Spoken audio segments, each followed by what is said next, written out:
Welcome to Social Media Business, the podcast that covers building, managing and monetizing social media. Brought to you by online community strategist Laurel Patworth. For more information, go to laurelpatworth.com. The South Australian Police Force have brought out an SA police news site. They're calling it an online newspaper in some releases, and on other press releases they're calling it their social media site. It's a very good introduction into social media for this kind of an organisation. It's not a community building site on the hub, on the site itself, as you can imagine. So there's no forums and that sort of thing. There is the ability to share every article, and the articles tend to be of the nature of a crime in the area, a handbag snatch in Adelaide, or whatever. So you can, if you read the article and it's relevant to your street, your suburb, a topic you've been talking about with your friends, or something similar, you can hit the share button and share it on Facebook and Twitter, etc. You can also share the whole site. You can become a fan of the site on Facebook, so you get the news on Facebook rather than coming to the breaking news site. You can also follow them on Twitter. And when I had a look, the SA Police Force Twitter stream has about 1,000 followers, which is not bad considering they've been going under a month. And I think compared to the New South Wales Police Force, which has got about 10,000 followers. So you can see that these things are going to grow as far as breaking news into local communities is concerned. The site's not really a social media press room. And by a social media press room, I mean things that will be of interest to journalists that are not crime beat reporters.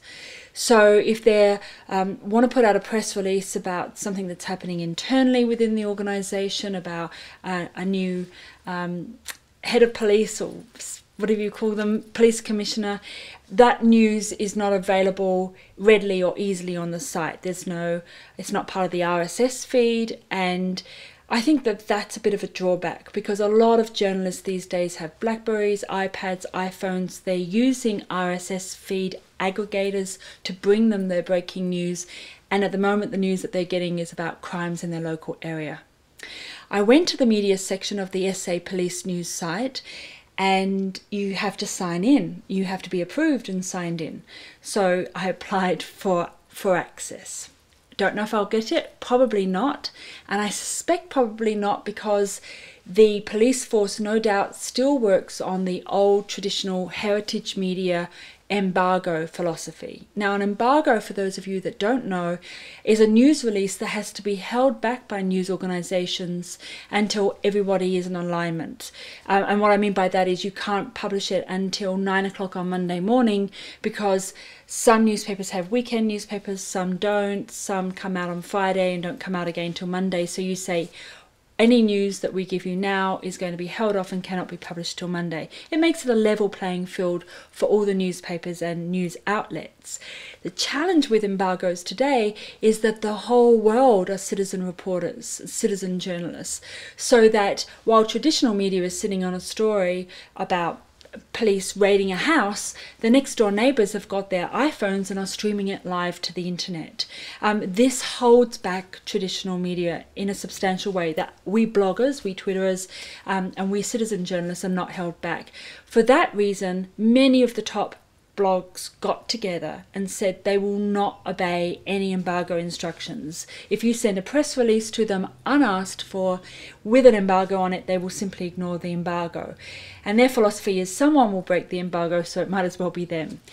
So for those of you that are not involved in news, that's what embargoes are. So I can really see why the police, with this old media idea, are placing those sort of limitations on their social media site, and I think that they will rejig and rethink that in the future.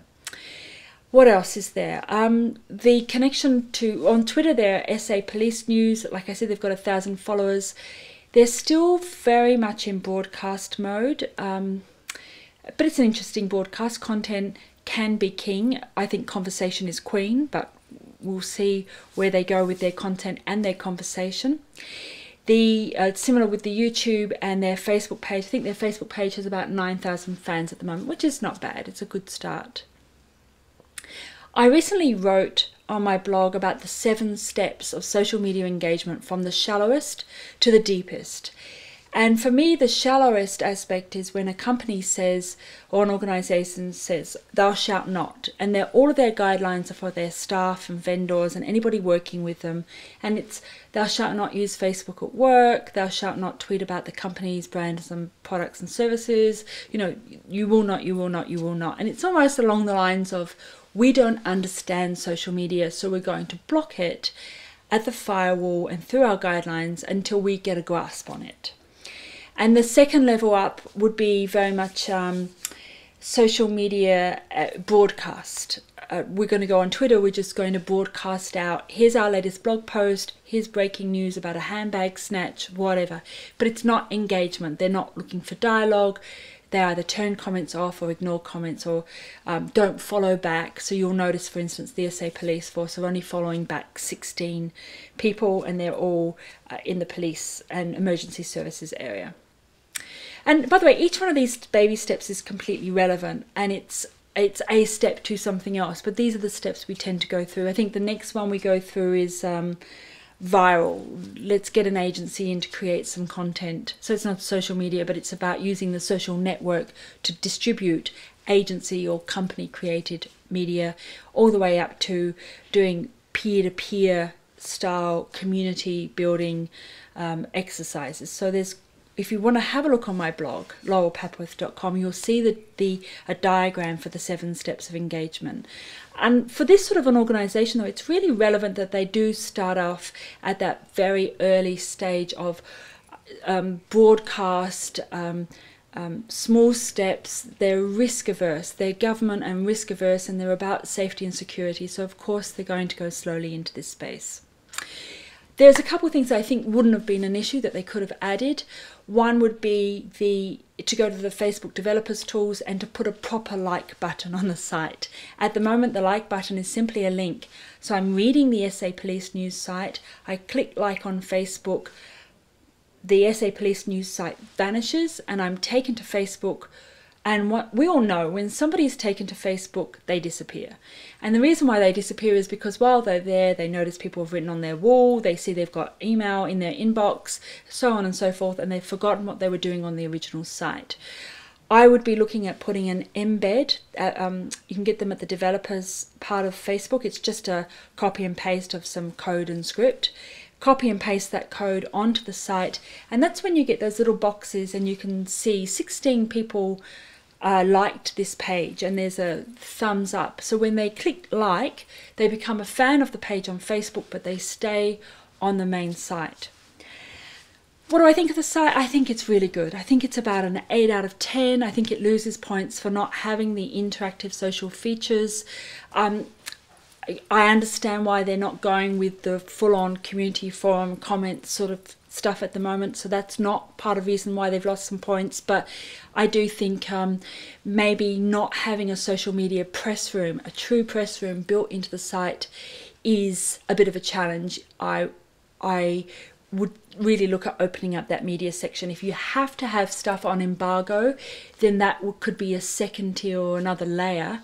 But for your normal 99% of your press releases, they should be available in an RSS feed, being pulled into applications on iPad and iPhone, into social media dashboards and monitoring stations, into iGoogle, My9, MSN, all of those services where the majority of the people are the majority of the time. And it also means other people can subscribe to those feeds and start pushing them out as well, and tweeting them and automatically without having to go in and manually do it each time. So yeah, that's the sapolicenews.com.au site, and I hope you found it informative. Welcome to Social Media Business, the podcast that covers building, managing and monetizing social media, brought to you by online community strategist Laurel Patworth. For more information, go to laurelpatworth.com.